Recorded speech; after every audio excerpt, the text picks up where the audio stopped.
start in maybe 2 minutes or so.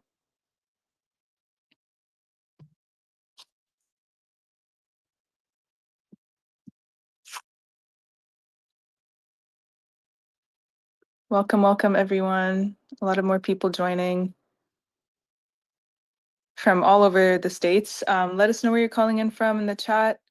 We're just going to start in about another minute just to give people time. So yeah, let us know where you're calling from and we'll get started pretty soon. And again, my name is Celine. I'm with the U.S. Campaign for Palestinian Rights.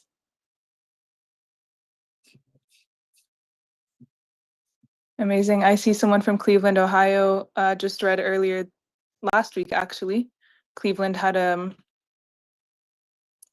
win around Israel Bonds campaign where the county decided to freeze $3 million. So that's really great. And I would encourage people to follow the coalition in Cleveland that's been working on the Break the Bonds campaign.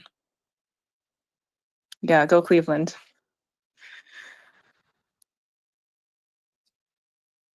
All right. Okay, nice. Okay, we'll get started in a little bit again. For folks just joining, please share your name in the chat where you're calling in from. So welcome to our webinar. This is the second monthly mass call of the year. This week, we're going to be talking about Trump's executive orders, what they mean, what we can expect from this administration in terms of, implications on our movements.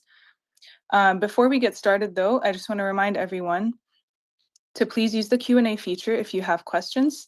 You can use the chat to comment and, talk to each other by replying to each other directly. But if you want to ask a question, please use the Q&A feature. We will do our best to get to questions at the end. And also, just to go over the plan for today, I'm going to be doing a little bit of an introduction.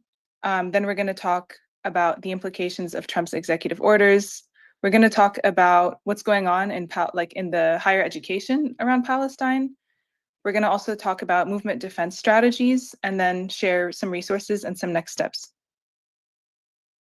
So just some ground rules for our chat also. This is an anti-oppressive space, so any racism, Zionism, sexism, Islamophobia, any oppressive language in the chat will result in an automatic ejection from the event.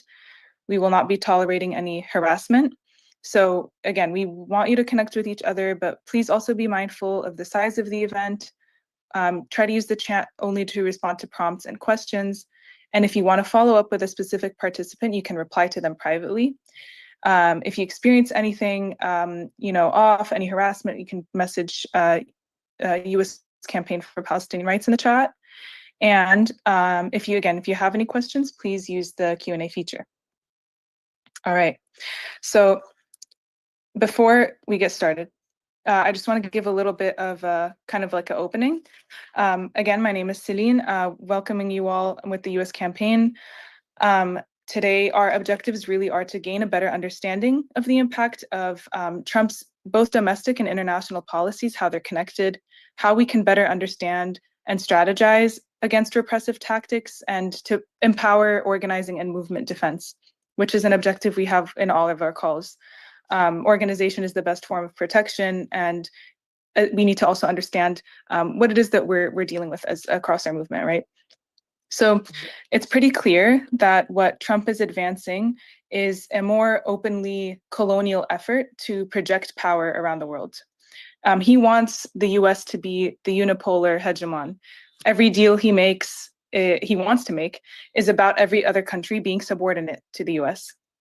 And his economic vision really is a strategy to reshape America's dominance, right? He's perceived as erratic, and I think this is actually like a tactic of the administration, just throw as many things as they can at us and give this perception of chaos. But this is actually a very deliberate strategy. And it's pretty clear that these tech billionaires are not just funding politicians, they're really the new ruling class. Just 2 weeks ago, the Trump administration approved a $7.4 billion arms package to Israel. They lifted the hold on sending 2,000 pound bombs to Israel. And this administration, just like the last one, is directly responsible for the genocide in Gaza. And what we saw with Trump's ethnic cleansing rhetoric of owning Gaza, and I'm sure you all have seen the wild AI video that he posted, like this, he's basically voicing publicly what the Democrats could only speak of behind closed doors, that the ethnic cleansing of Gaza serves the interests of the US empire. And both the Trump administration and the Biden administration, responsible for the 15-month genocide, represent the same imperialist system and must be held accountable for war crimes.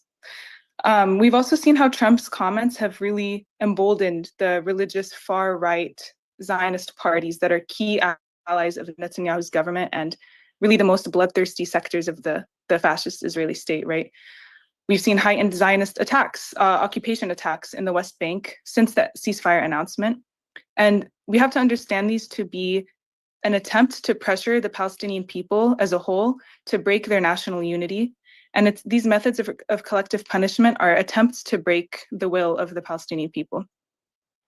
So we're also seeing the occupation ramp up its aggression on Syria and places across the region, claiming that the presence that this is about security, about national security. So it's just a very transparent effort. These are transparent efforts by Israel, fully backed by the US, to exert their domination across the region.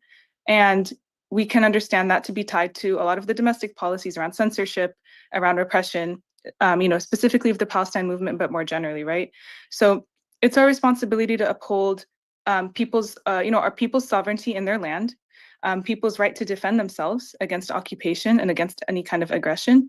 And it's also important for us to understand how to defend our rights right here, how we can continue to organize, continue to speak up about Palestine and about the injustices that we are facing, and to resist continued censorship and repression. So with that, I'm going to introduce two speakers, two amazing, brilliant speakers who we have today. Let me go to that slide, actually. So we have Bina Ahmed, who's a social justice attorney working in criminal defense, civil rights, international human rights, and animal rights. Currently, she serves as general counsel and co-chair of Muslims for Just Futures legal network and the American Muslim Bar Association's advocacy chair. She's an advisor to Parseo and on the Food Empowerment Project's advisory board. Bina practiced for nearly a decade as a state and federal public defender, and for several years in civil rights impact litigation. She's worked with several Palestine advocacy organizations and animal rights organizations, and she's done a lot of work supporting movements and state-targeted communities. So she's given hundreds of Know Your Rights trainings.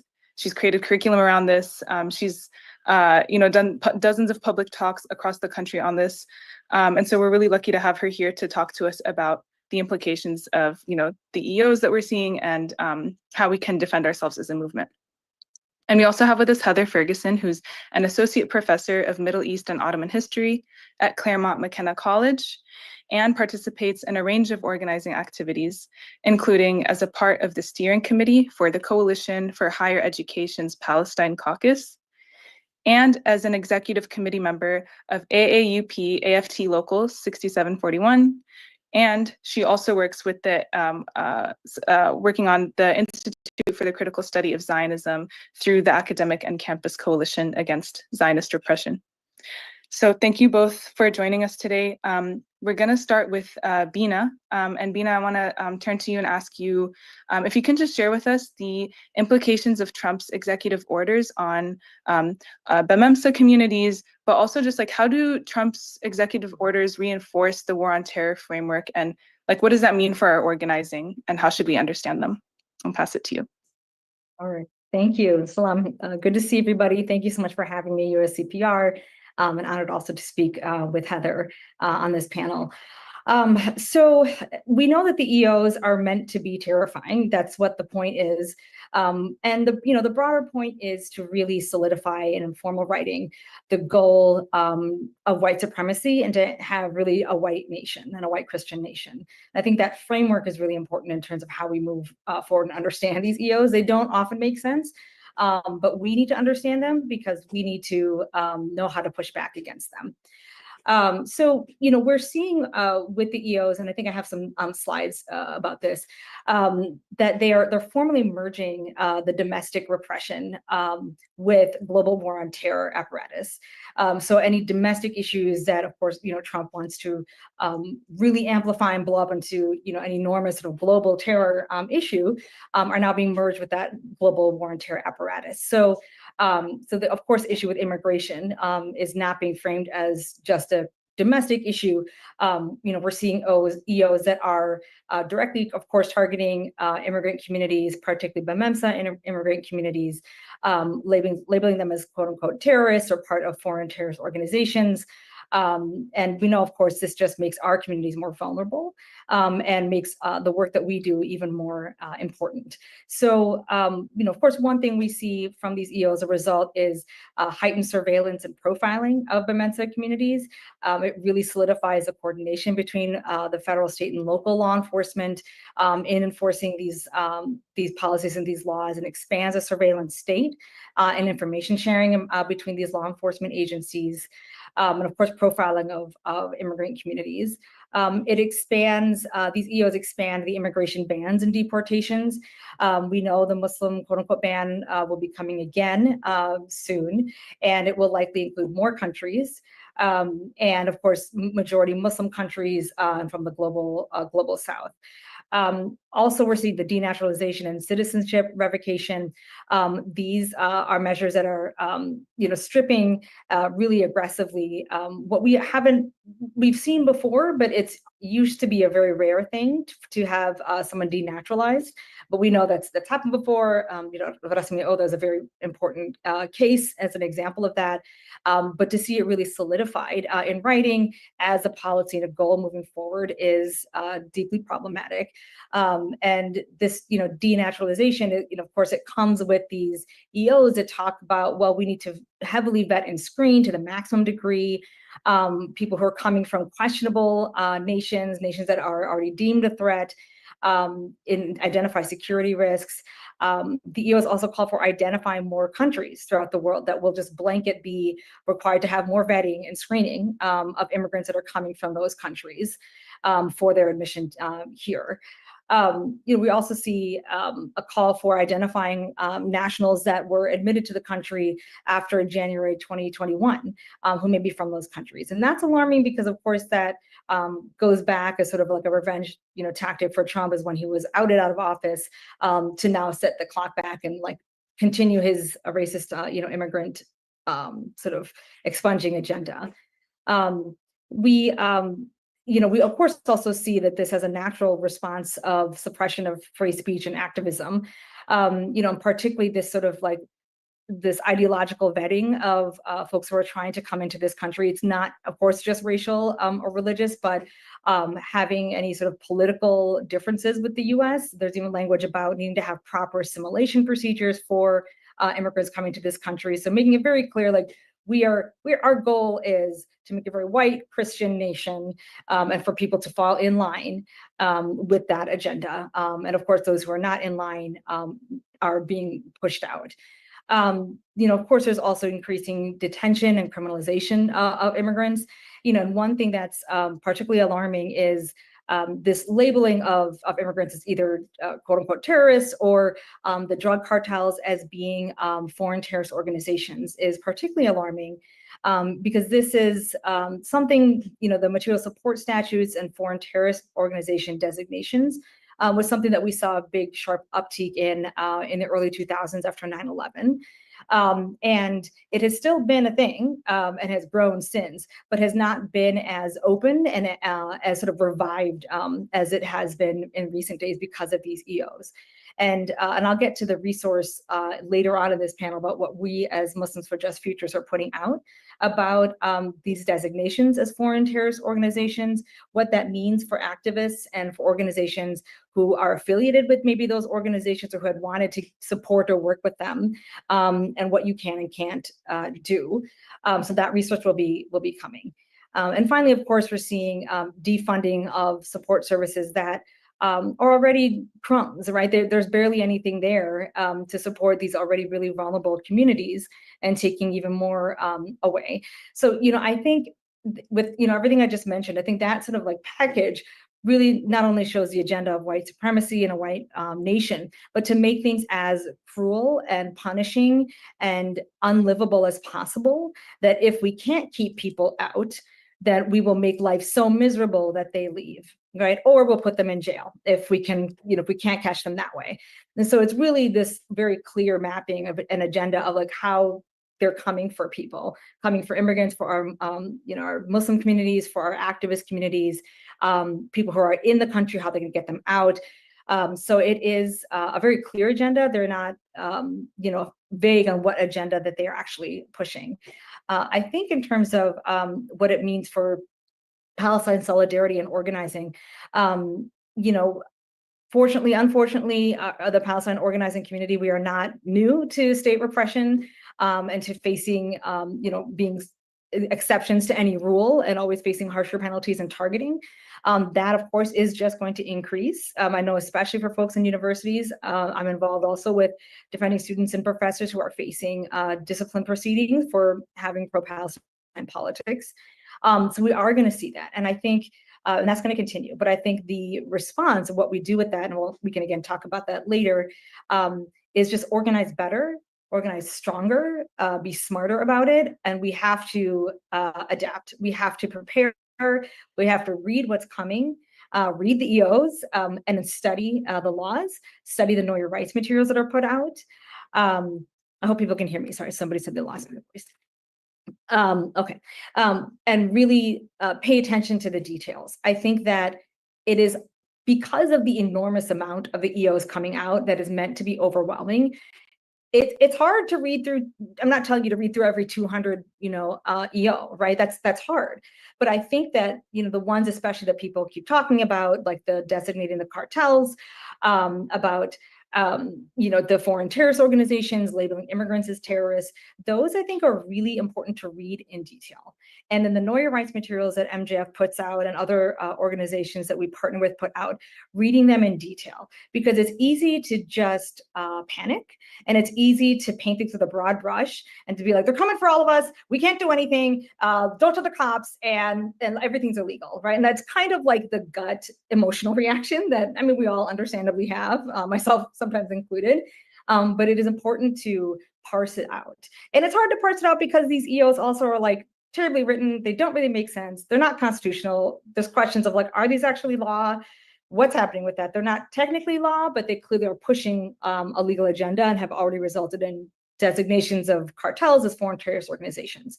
So I think the main thing is to pay attention to the details, do your homework, and organize harder. And I'll get to that more in the next session. Thank you, Celine. Thank you so much, Bina. I really, really agree with like needing to understand what we're facing to prepare ourselves to organize, and that we don't want this chilling effect, like to this like fear to stagnate us or to paralyze us in any way. Again, these things, they're not totally new, and like with stronger organization, we will be able to be better prepared, for what's to come. So next, I just want to ask Heather if you can talk to us about also like how is this kind of being kind of implemented, or like what is the impacts really in education, especially in higher education? Why is it an important site of struggle for our movement? And kind of like how does the criminalization and censorship of Palestine education fit into this like broader strategy of repression?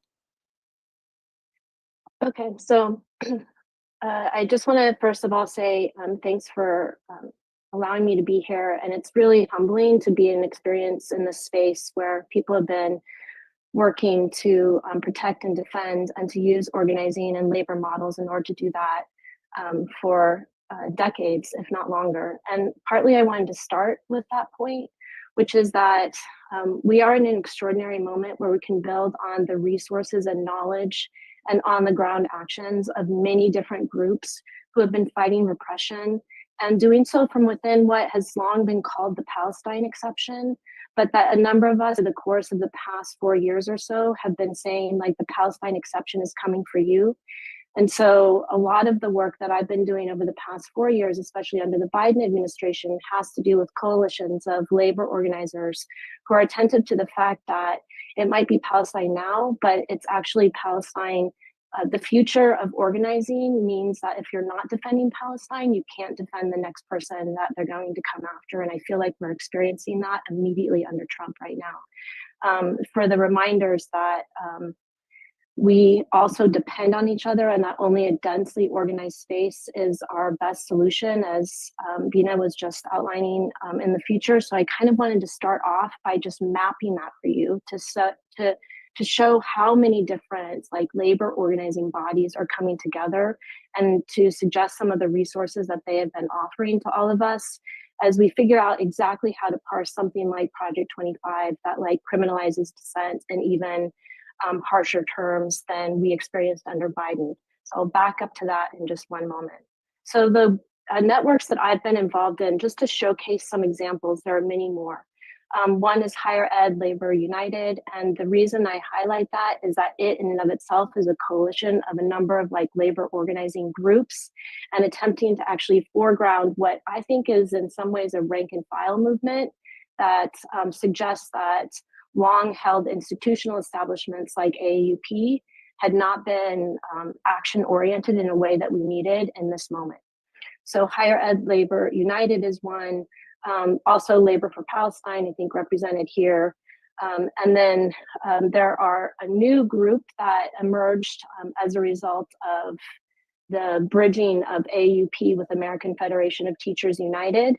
And that's the local that I'm involved in. It's this national local 6741 that actually represents every single non-unionized advocacy chapter of AUP. Why do I mention this?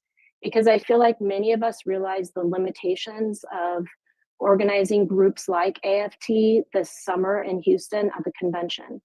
And in that convention, a whole kind of ad hoc group organizing for Palestine attempted to interrupt a ceasefire resolution that criminalized boycott, by which it means like it criminalized boycott and divestment strategies. And that means it would criminalize every single student and professor who was advocating for that, including in all the unity principles of the now formalized faculty and staff for justice in Palestine groups in higher education.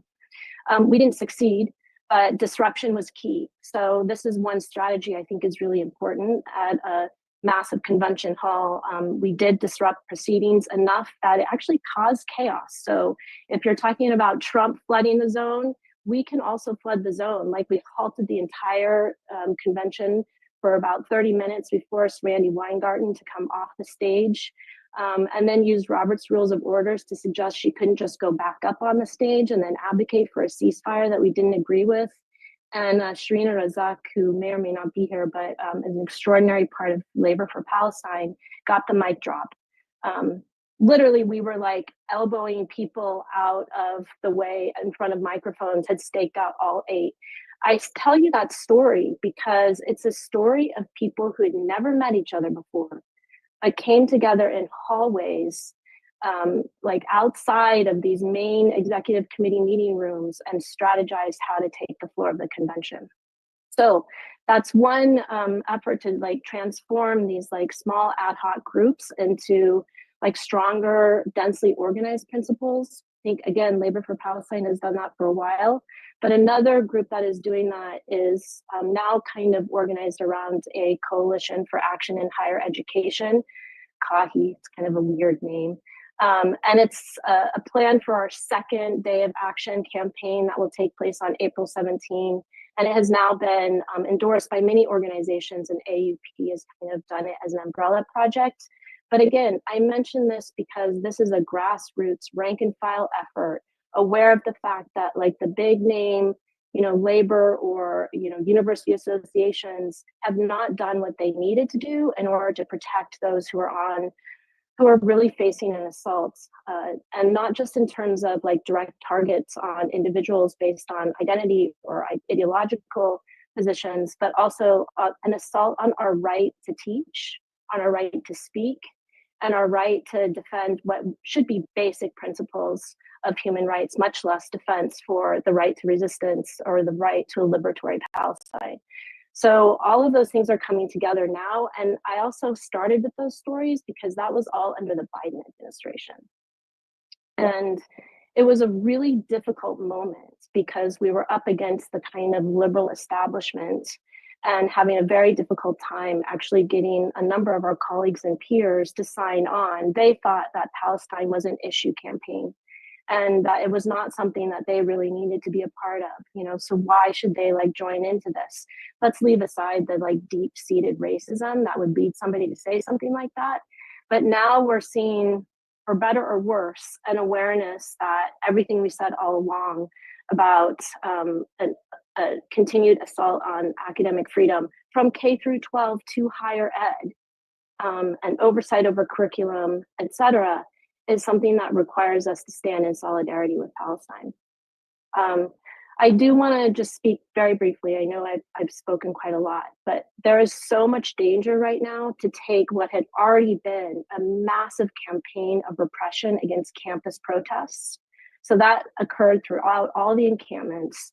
We have a ton of students who have been named and targeted, and all of their names are released and they have their ongoing disciplinary procedures. So we now have the possibility of like Department of Justice targeting students by name who have already been listed as such by their own colleges and universities.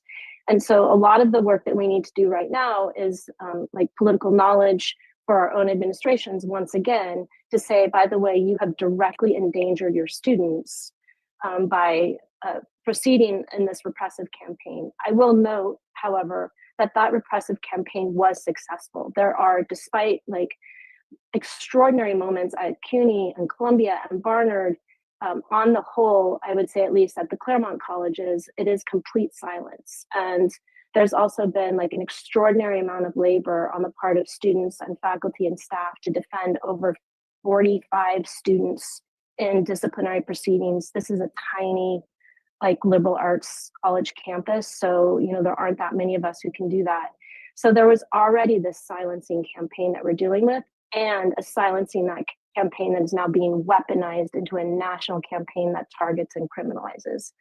The final thing I'll say is the extraordinary work that Bina and others have done with Parseo, the JBP toolkit, Don't Comply with Project 25. These are wonderful resources that have just come out recently, and they'll be absolutely essential for us to like redefine types of trainings on campus that are really adopting the IRA definition of anti-Semitism. But it's also true that we have a lot of legwork to do because already in place are trainings that have been defined by ADL and AEN and AJC. I can spell out those acronyms later, they're in resources.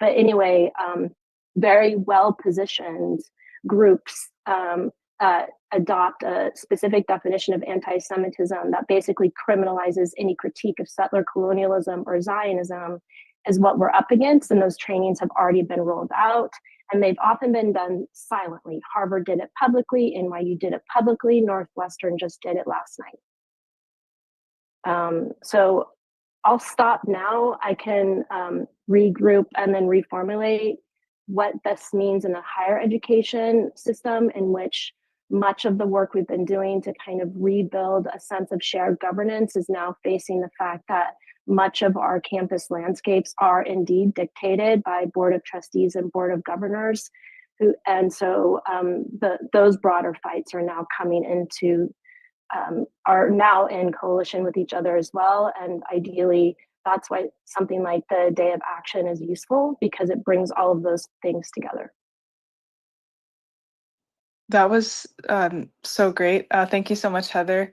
I think I was just telling Heather before this call, like, you know, we've been looking at this also too, like on a K-12 level, and there's an initiative that I'll talk about at the very end, but you know, a lot of these Zionist organizations that are really kind of fueling a lot of the attacks on Palestine education are also involved in the efforts that kind of turned the assault on Palestine and ethnic studies into like an assault on ethnic studies in general, and like what did that do to like our K-12 education, and like what has that turned into at this point? And so I think it's really important to understand this aspect and understand education more broadly as a really important site of struggle, you know, for the Palestine solidarity movement, especially because this is the place where so many young people are coming into political consciousness. Like this is the place where so many young people in college start entering organizations or, you know, become, you know, politically active. So it is, and we've seen, you know, these attacks on education and this repression really because like intensify now because we've seen how much popular consciousness has shifted around Palestine and against Zionism, especially in the past 15 months. We've seen really like young people lead that across not just the US, but all over the world, really lead that like exposing really the or coming to a clearer understanding of what Zionism actually is and building their consciousness on Palestine. So we can understand these attacks as increasing because our movement has grown so much. So like you're saying, Heather, like our response should be to like now strengthen that and like strengthen our relationships and our coalitions so that we don't lose everything that we've built over the past, you know, 15, 16 months. So really appreciate that both of you speaking. And I want to pass it back to Bina too, and I'll share my screen so you can go to your slides. But if Bina, you could talk to us too about what movement defense strategies are you all working on to combat Trump's escalations, and also just like any specific materials or anything like that that you want to speak to from Muslims for Just Futures. I'll share my screen right now. Thank you, Celine. And I just want to lift up Heather, and especially the story that you shared about the organizing. That was so inspiring, and I think it's such a lesson of creative organizing and not backing down, and you know, fixing your strategy based on what you're facing and the space that you're in, and changing and moving and maneuvering. And so that was just really inspiring. So thank you for sharing that. And I also think, you know, as we talk about, in addition to the resources that I'll and strategies I'll talk about, one additional thing I think is, particularly in education spaces, is not only supporting students, but also making sure that we support faculty and that we have faculty and students have that connection to support each other. Because I think, you know, students, we haven't been a student a long time, you know, students have each other, and often faculty don't have a lot of support. And so to the extent that there's sometimes I've heard of divides where people have not really reached out to the allied faculty, I would love to see that happen more. I think that's very important, to find professors like Heather in your schools. So, so for Muslims for Just Futures, under the leadership of our executive director, Darakshan Raja, who couldn't be here tonight, but she has really built up this organization in a little over a year into being a real central movement organizing hub and resource hub. So, you know, one strategy that we have is our state strategy, with bringing on senior organizing fellows that are who are locally based in either the Midwest or the South, so that they're in touch with folks on the ground, and we're not just operating at a national level without actual roots in communities. Another is our Muslim Paid project. We're bringing in, you know, 10 individuals from across the country who will help build this network of community businesses to get our KYR resources out, connecting with actual businesses and folks on the ground, and creating that network so that everyone is connected. You know, of course, the one that I'm most involved in is the legal network. So MJF has created a lot of KYR, Know Your Rights resources that are available on our website, and that I know Selena is going to share, that we have researched heavily. We've worked with several attorneys and made sure that we connect with attorneys with different areas of expertise to make sure that we are covering what the needs are for communities. We're answering the call, where oftentimes people didn't think of perhaps employment law as movement lawyering. And then now everyone's in the position, they're losing their jobs and being targeted, and they need an employment lawyer. And so really trying to be creative in expanding our network and our connections with lawyers. So building out that legal network so that we have enough lawyers with enough varied expertise to turn to, not only to take direct referrals and representation, but to consult and work with us on Know Your Rights trainings that are as helpful and as detailed as possible. We just put out a denaturalization resource that not only talks about what is happening with denaturalization, but also what you can do, what you actually should be doing, what steps you can take to protect yourself. What does that look like? We have coming out very soon a very detailed material support, know your rights material that's more like a briefing. It's lengthy, but it has a short 2-page summary as well, where we go into the history of the material support prosecutions, what that is, what the legal framework supporting that is, examples of prosecutions of people providing support to these organizations that have been designated as foreign terrorist organizations, pitfalls in this work, what you can and can't do if an organization has been designated as an FTO, specific things like that. And that will be in the resource that will be coming out. And that has taken a lot of research and work.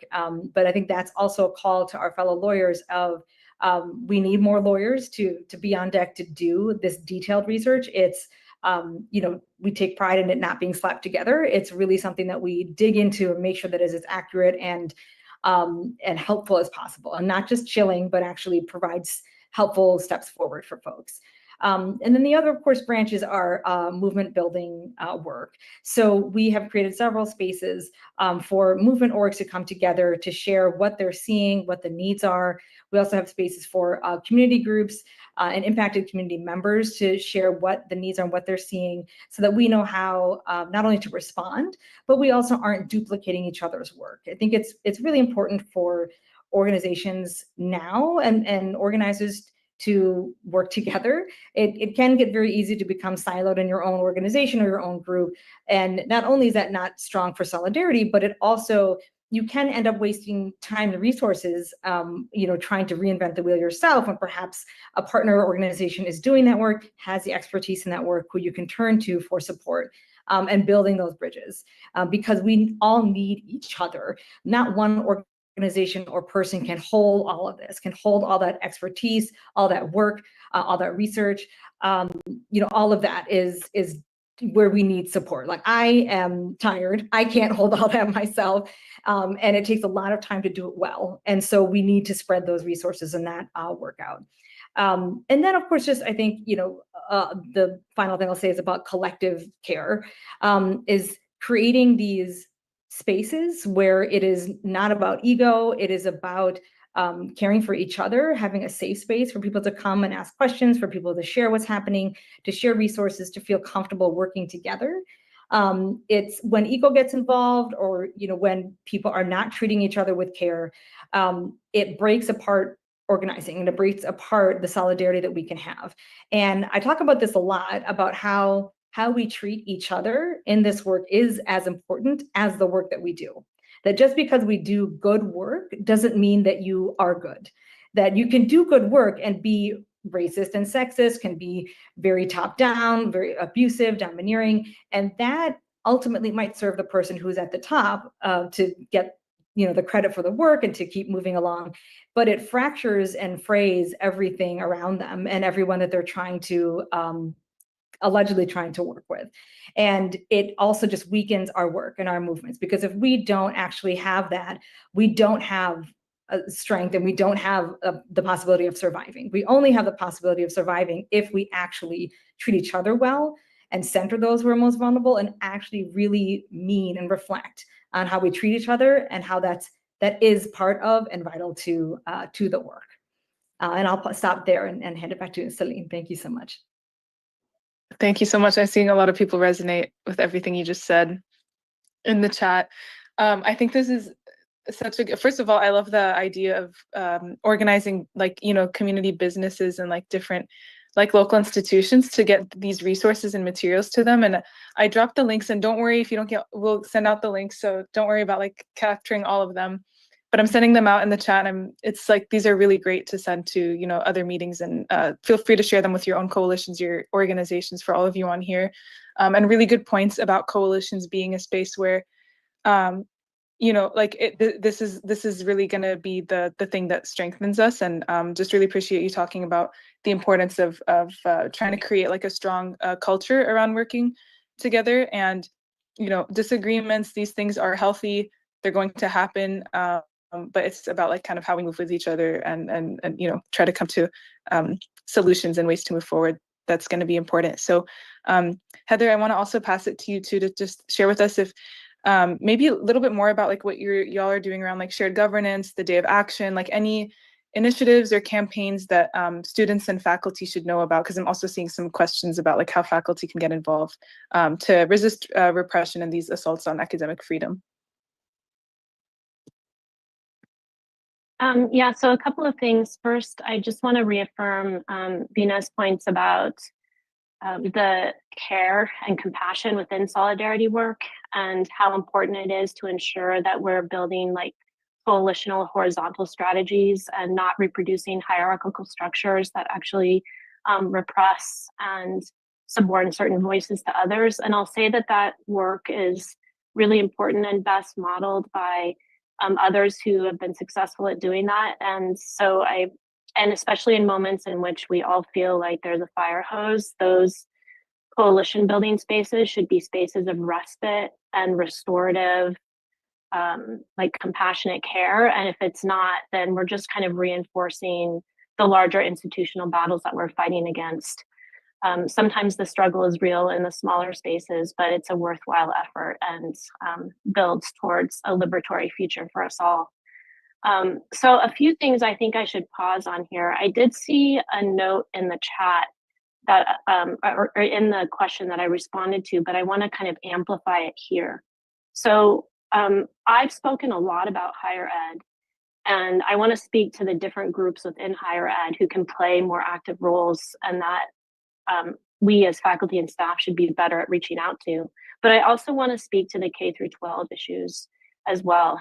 So the only group that I've been really successfully involved in is that Local 6741 in AFT, and then our new group, Historians for Palestine, which is attempting to reform the AHA, revolutionize, reform, democratize. We're all debating these different terms, like depending on like mass mobilizing, like those terms matter actually. But the K through 12 participants in that have been key because they're the ones really facing the have been facing state legislative actions that have been more fierce for a longer period of time and are also in many ways kind of on the front lines of the new Trump EO orders. So they've been leading us. And I think that's another reminder of how we shouldn't reproduce hierarchies that assume like K through 12 and higher ed aren't also part of a coalitional strategy. So I really believe that that's an important thing for us to push for now and into the future.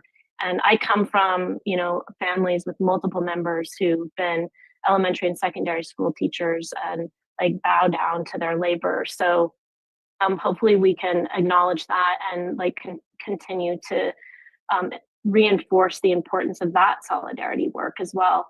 And not just for the political consciousness raising, but also because they have a lot to teach us as faculty. And I want to pause there. So faculty, I will have to say, tend to assume a position of privilege and have to be pushed into thinking about union organizing and adopting the framework of you're a worker is really hard and the fault lines come out pretty quickly. So it's difficult to actually build labor organizing models with faculty, and that takes like a ton of time and effort. Our best resource in that moment are actually our alumni, especially like the younger alumni who have been student activists on campus themselves and want to stay involved in pushing for things like divestment into the future.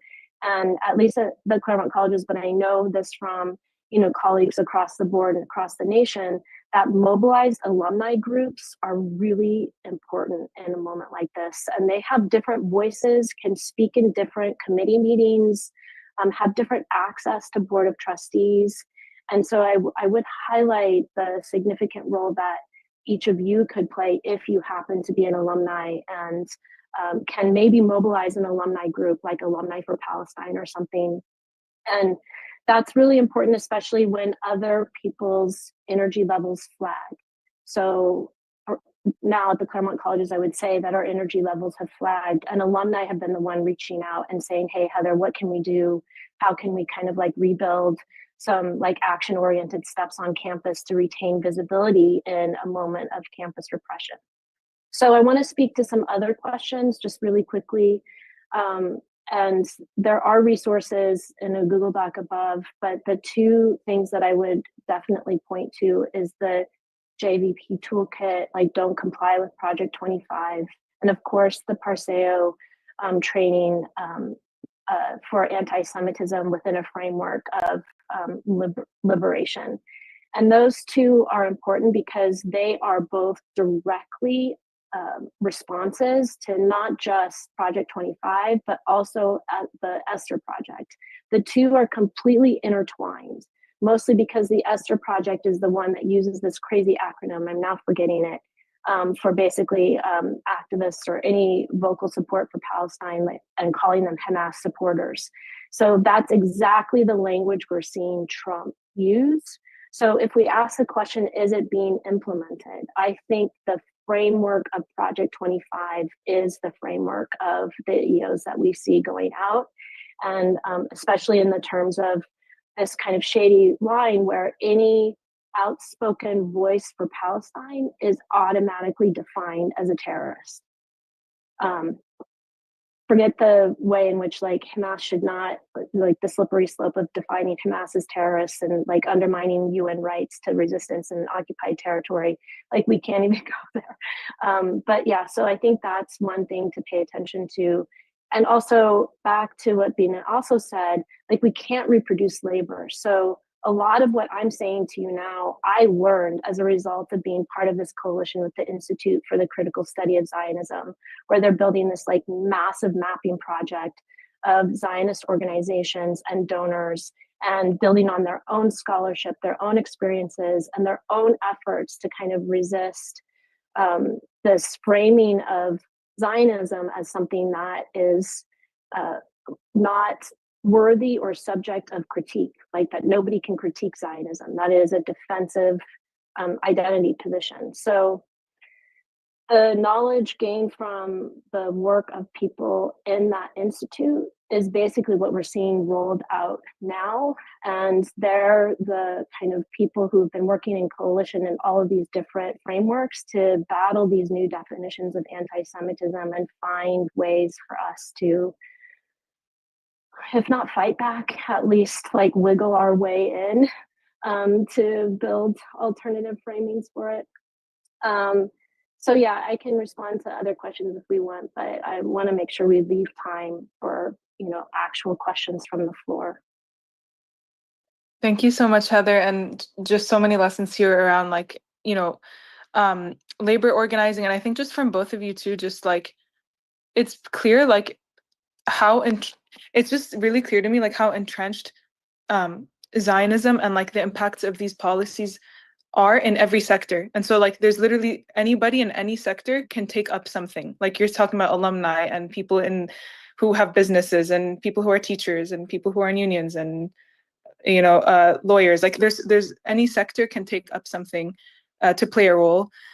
And also just something I'm thinking about is like a slogan I learned from the Stop LAPD Spying Coalition about power, not paranoia. And like what you all are kind of really talking about is like how do we actually build that power through this type of organizing. So it's really helpful to hear you all speak to this, and really appreciate also like you all trying to like cover questions in your responses to my question.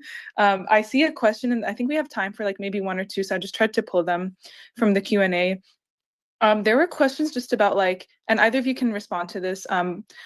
The attacks on free speech are so obviously unconstitutional.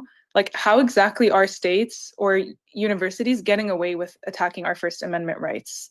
Open to whoever wants to respond. I can jump in, and Heather would love your thoughts as well. The law is a tool of white supremacy. We live in a colonial country, in the country who like really pioneered a lot of the colonization of the world. And our legal system was written to entrench power. It was written by white slave owners and settlers. It was written to make sure that that's why there's like the right to, liberty, happiness, and property, right? It's like property is so key because it's a capitalist country, and it was written with protecting those who had power.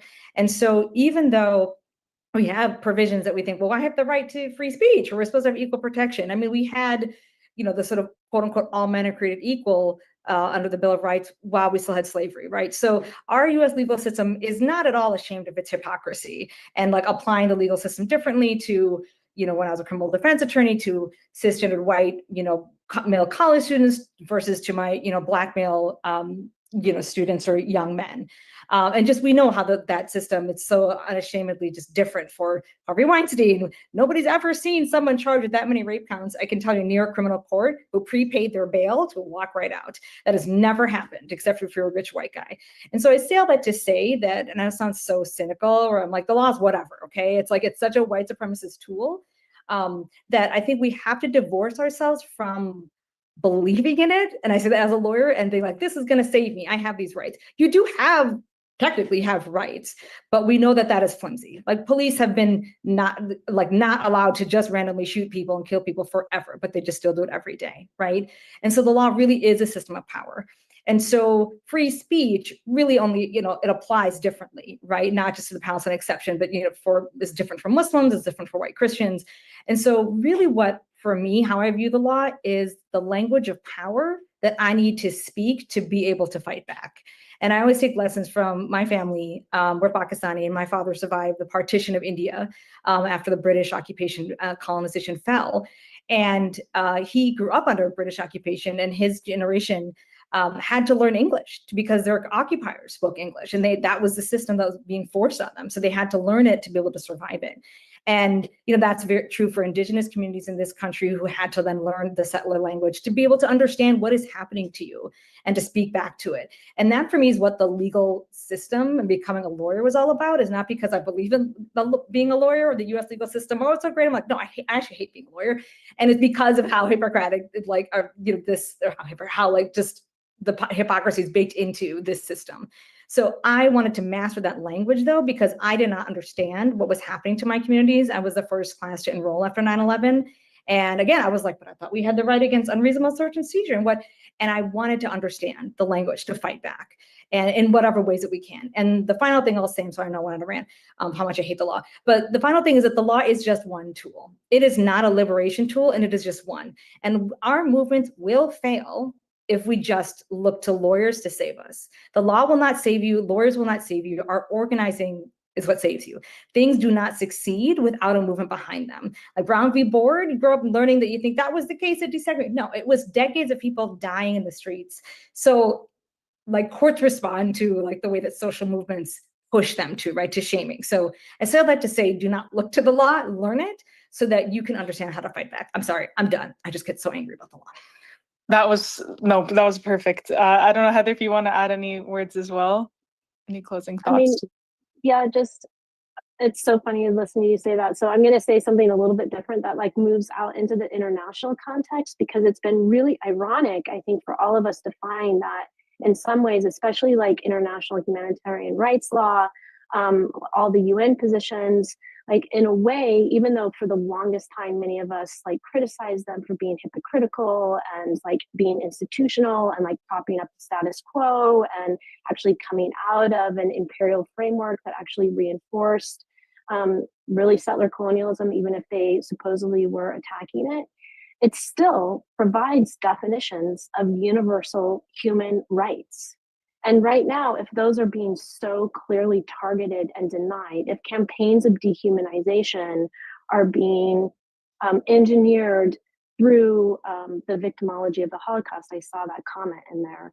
If there are so many ways in which like every single tool is being used to immediately shut down any support for a Palestinian in Palestine, or a person here standing up for Palestine, then sometimes I feel like just defaulting to that language and saying, hey, if we can't actually believe in human rights if we don't actually abide by that Declaration of Universal Human Rights for all. And sometimes I feel like we're caught in this double bind, this kind of irony of supporting institutional legal systems that we used to critique, but they can be useful, and they can especially be useful when you're talking to people who are not using the vocabulary we're using.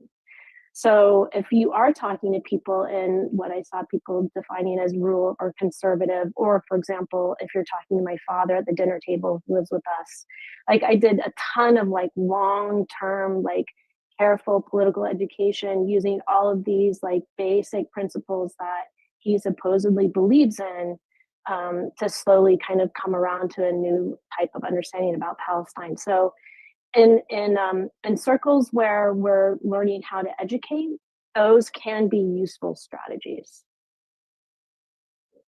Thank you all so much. And I've never been on a panel where the speakers have kept so perfectly to time and I didn't have to say anything. So that was brilliant, very concise, very clear. You know, the points about like how organizing will save us, and you know, we need to, and just also really appreciating how people are like just kind of like talking about how to like next steps for themselves, like in the chat too. Please show some appreciation to our speakers. I'm going to drop all the links in one place right here. I'm going to just go through a couple, and again, thank you all so much for joining us. I'm going to just go through a couple of resources that just to close out with. Again, this is the MGAF Community Defense Resource Hub that Bina talked about, and I linked in the chat. I also linked the doc with a bunch of resources from Heather. And I just want to also flag a couple things. This is a new action tool. You know, I'm sure you all have seen a wave of censorship has been really impacting different educational organizations and institutions. And we're really trying to tell some major educational institutions to not work with the Anti-Defamation League, which again, you know, if you go check out the droptheadl.org, you'll see a primer with a bunch of resources on the ADL's track record, including its role in kind of like one, you know, the roles that like many, you know, Zionist organizations played in like manufacturing consent for genocide and really trying to legitimize and mask it, but also like trying to also really play a role in school curriculum. So this is an important tool and resource. Just want to encourage folks to check that out. If you want to like sign up here, we do have a network. So like if you do want to work more on like city council organizing, or just want like support, or to join some of our closed monthly calls for our networks, you can feel free to fill this out. Link is in the chat and we'll go out to everyone following the call. We also have some resources on different toolkits for different campaigns. So we're supporting the Boycott Chevron campaign. I dropped that link as well. We also do have a city council divestment toolkit in the chat that just is like generally like how do you run a divestment campaign, and lessons from different case studies that we've seen over the past several months. I'm going through this kind of fast, but again, you'll get this after. And also our Stop Gaza Genocide toolkit. There's just resources here, including the map, the, you know, the military funding map, that where you can actually see how much money in your city or state goes to Israel. And people's arms embargo, just like more resources on how to organize for an arms embargo from below, you know, knowing that the administration is, you know, unresponsive. But what we can do is, it's really clear also that we have made gains over the past several months through our work. One of those has been the shifts in popular consciousness. We've also seen divestment wins. We've seen the growth of coalitions, new organizations form. You know, we saw like the delaying of ships carrying military cargo through pressure from like grassroots organizations in the US. Like, you know, we can make gains if we are well organized. I think what we've seen in the past 15, 16 months is a clear indication of that. And our task moving forward is to strengthen all of that, as you know, Heather and Bina have been talking about, and to really understand and not be like, not to be afraid of it, but to know how to organize against like what's like coming down the line to repress us. So again, thank you both so much for joining us. Thank you all for the participants. Thank you, Bina and Heather and Sarah, for the ASL interpretation. Sorry if we spoke fast at any time, and I'm a fast speaker, so I'm sorry. But again, thank you all so much, and we'll see you at the next one next month. Thanks, everyone. Thank you, USC.